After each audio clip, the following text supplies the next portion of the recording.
The lights go out at 2 a.m. You hear the hum of the heater die. The house goes quiet in a way that feels wrong. And then you feel it, the cold. Not outside cold, inside cold, creeping through the walls, seeping through the windows, rising from the floor like something alive. By sunrise, your house will be the same temperature as the air outside. And if it's winter, that means your home just became a walk-in freezer with all your stuff still in it. But here's the thing nobody tells you. Your house is already a container designed to hold heat. The power didn't take that away. It just stopped feeding the machine.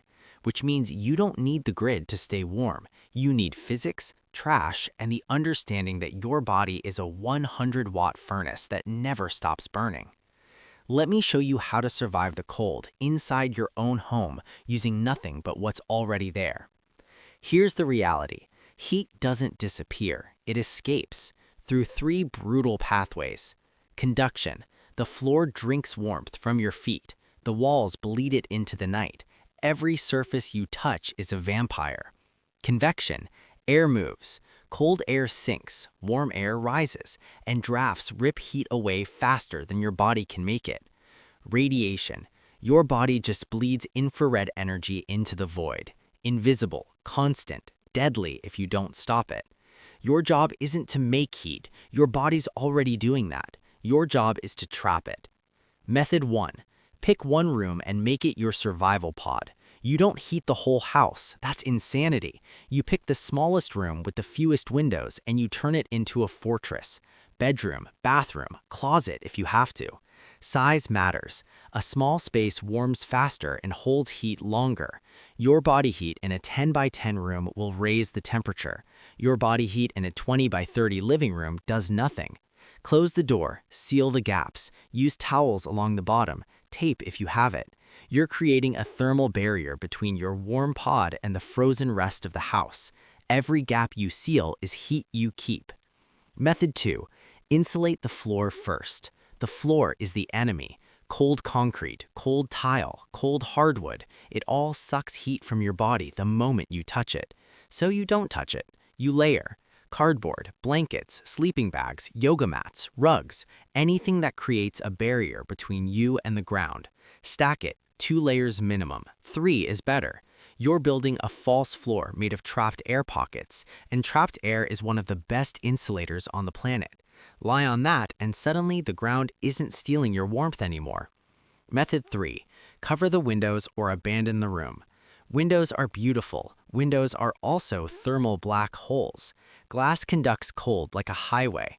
Single-pane windows might as well be open holes, so you cover them. Blankets, sheets, cardboard taped over the glass, plastic sheeting if you have it. You're blocking radiation and stopping convection. The room gets darker. Good. Darkness means you're not hemorrhaging heat into the night. If you can't cover the windows, don't use that room. Pick a different one. An interior room with no windows is worth 10 times more than a corner room with 3. Method 4. Layer your body like you're building an insulated wall. Clothes aren't just fabric, they're dead air pockets you wear. Start with a base layer, something that wicks moisture. Synthetic, wool, not cotton. Cotton soaks up sweat and then freezes you from the inside out. Cotton kills. Next, insulation layer. Fleece, sweaters, hoodies, anything fluffy. The fluffier, the more air it traps. More air, more insulation. Then the shell, windproof, waterproof if you have it. A jacket, a raincoat, a trash bag with holes cut through your arms. I'm serious, trash bags block wind. Wind is convection. Convection is the thief. And here's the trick most people miss. Layer your legs too. Everyone focuses on their torso and forgets their legs lose just as much heat. Sweatpants under jeans, long underwear under everything, 2 pairs of socks. Your legs are furnaces. Insulate them. Method 5. Your bed becomes a cave. You're not sleeping on top of the bed. You're sleeping inside a nest. Take every blanket in the house, every comforter, every towel, every jacket, pile them on the bed. Then you burrow into the center. You're building a cocoon. The blankets below you block conduction from the mattress. The blankets above you trap your body heat. The blankets around you stop drafts. You create a microclimate inside the pile. And inside that microclimate, it's warm. Not comfortable, not luxurious, but warm. And warm beats frozen every single time. If you don't have enough blankets, use clothes. Pile jackets on top of you. Stuff pillowcases with crumpled newspaper or dry leaves and use them as insulation layers. You're not trying to look normal. You're trying to not freeze. Method 6. The hot water bottle that doesn't need power. You still have water. You still have a way to heat it. Gas stove, camping stove, candles under a metal pot, even body heat if you're patient. Fill a bottle, Nalgene, glass bottle wrapped in cloth so it doesn't burn you, even a heavy-duty Ziploc bag if you're careful. Heat the water, not boiling, hot enough that you can't hold it comfortably, but not so hot it melts plastic. Seal it, wrap it in a towel or shirt, tuck it into your blanket nest, put it near your core, your chest, your stomach. Let that heat radiate into you. And here's the magic. Water holds heat for hours, way longer than you think. That bottle will keep you warm half the night. And when it cools, you have drinking water. 2 birds, 1 bottle.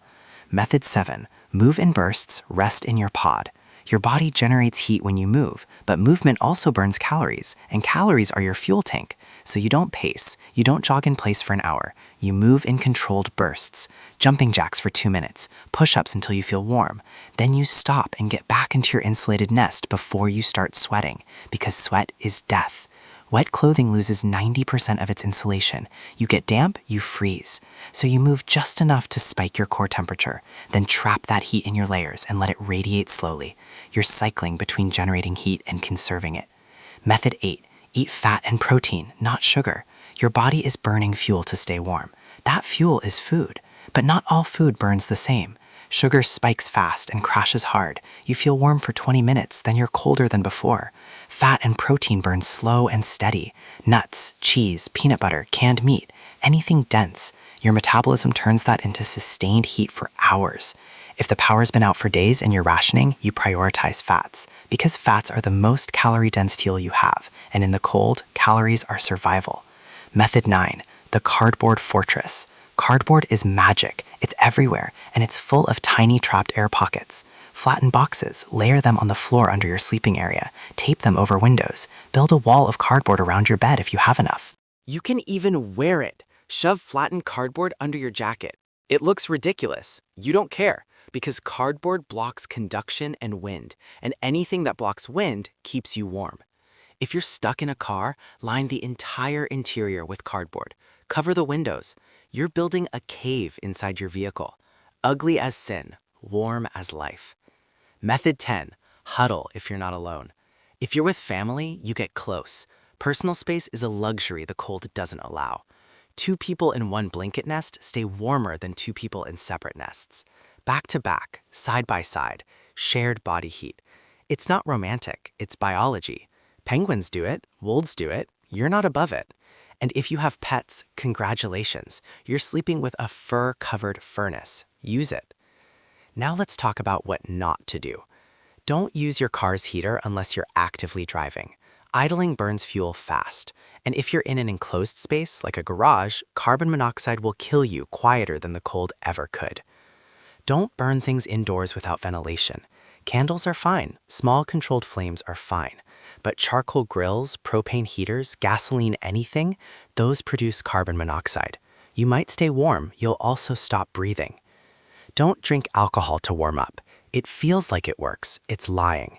Alcohol dilates your blood vessels, warm blood rushes to your skin, you feel a flash of heat, but you're losing core temperature faster.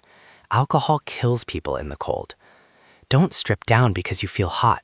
That's paradoxical undressing. That's hypothermia talking. Your brain is malfunctioning. You keep your clothes on, all of them. Don't ignore the signs of hypothermia.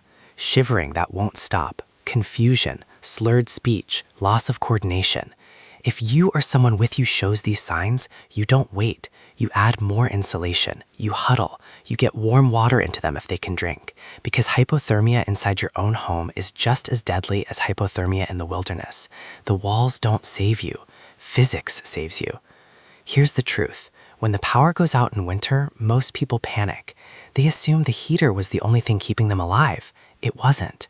The heater was convenient, but your body is the real furnace, and your house is just a shell that can either trap your heat or let it bleed away. Your job is simple. Pick one small room, seal it, insulate the floor, cover the windows, layer your body, build a nest, use hot water bottles, move in bursts, eat fat, huddle if you can, and refuse to let the cold win. Because the grid failed, but you didn't. You're warm because you understand that heat isn't made, it's kept. And you kept it, with trash, physics, and the stubborn refusal to freeze in your own home. The morning comes, the power might still be out, but you're still here, still warm, still alive. Not because you got lucky, because you won.